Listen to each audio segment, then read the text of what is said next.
and welcome back to the Poe Museum.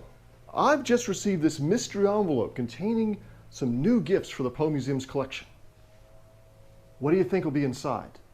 A long-lost Edgar Allan Poe manuscript? Maybe the 13th copy of Tamerlane?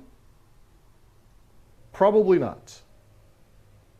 Let's set our sights slightly lower as we look inside on tonight's installment of the Curator's Crypt.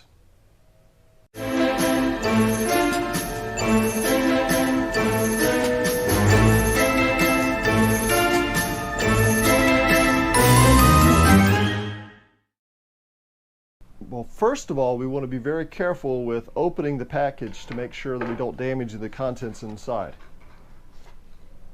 We actually appear to have some cat fur embedded in the tape, so that's a good sign. Cat lovers are good people. And here's a letter from the donor, Daryl Caston, who's a novelist and writer and musician. He says, "Dear Chris, happy to add these to the Poe Museum's collection. Look forward to getting down there sometime soon." So let's see what he gave us. First up, this is a check made out to Nelson Poe, who is Edgar Allan Poe's worst enemy. At least Poe said this was his worst enemy.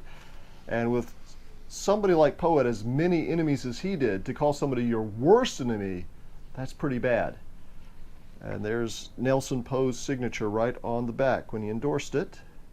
So what did Nelson Poe do that was so awful? Well, Nelson Poe, of course, was Edgar's cousin, and his wife was Josephine Emily Clem, who was Edgar's wife's half-sister slash cousin. They had the same father, but different mothers, and the mothers were cousins. So they're half-sisters and cousins.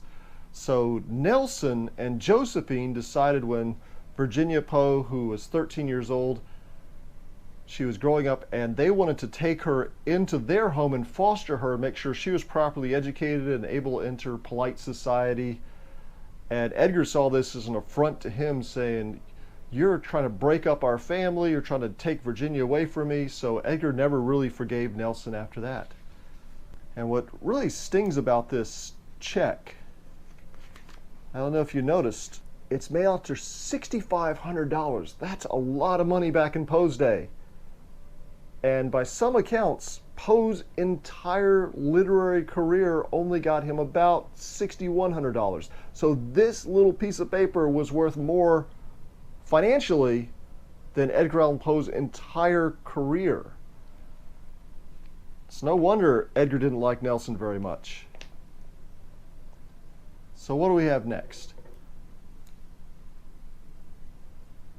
This is a legal document. It's signed by, once again, Nelson Poe. So just like that, we went from having no Nelson Poe documents in the collection to having two. And what's up next? This is a letter signed by Enoch Fancher. Now who's that? That was Edgar Allan Poe's attorney when he sued the Evening Mirror for libel because of an article they published written by one of Poe's other enemies, Thomas Dunn English, who said that Poe had committed fraud and forgery, was an awful person. So Poe said, "I'm not taking that," and he sued them, and he won. He actually got enough money to furnish his house, and he won that money because of Enoch Fancher, his lawyer here. And up next, this is a letter signed by Eugène Vidocq. Now, Vidocq was the French chief of police and private investigator who's considered the father of modern criminology.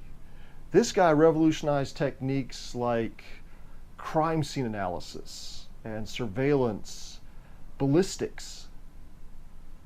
And he also authorized his police detectives to go out in plain clothes so they could fit in with the crowd and they could infiltrate the criminal organizations. Vidocq was a former criminal himself, so he knew the tricks of the trade, and he was able to get inside the criminal minds and profile them. And he published his memoirs which became a big influence on Edgar Allan Poe, who invented the detective story and whose fictional detective, Auguste Dupin, who appears in the stories The Purloined Letter, The Mystery of Marie Roget, and The Murders in the Rue Morgue, used some of Vidocq's techniques. So if you ever wondered why Poe set those 3 detective stories in Paris, it's because that's where Vidocq lived. That's where criminology was happening. At a time in the United States, you pretty much had to catch somebody in the act or get a confession. Over there in Paris, they were revolutionizing new techniques for fighting crime. So this is another important piece for the collection. We need to translate it so we'll find exactly what it says, and we'll have to transcribe all these documents and notes to find out what they can tell us about Edgar Allan Poe's life and legacy. But just think about this. Poe invented the detective story because of this guy.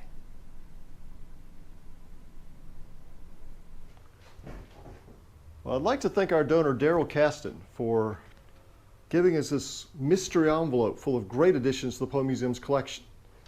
And if you have any pieces you think belong in the museum, why not send them our way? If you don't have any artifacts and would still like to help out, why not become a patron at patreon.com/PoeMuseum. So until next time, thanks for joining us, and I leave you with more gratuitous footage of the Poe Museum cats.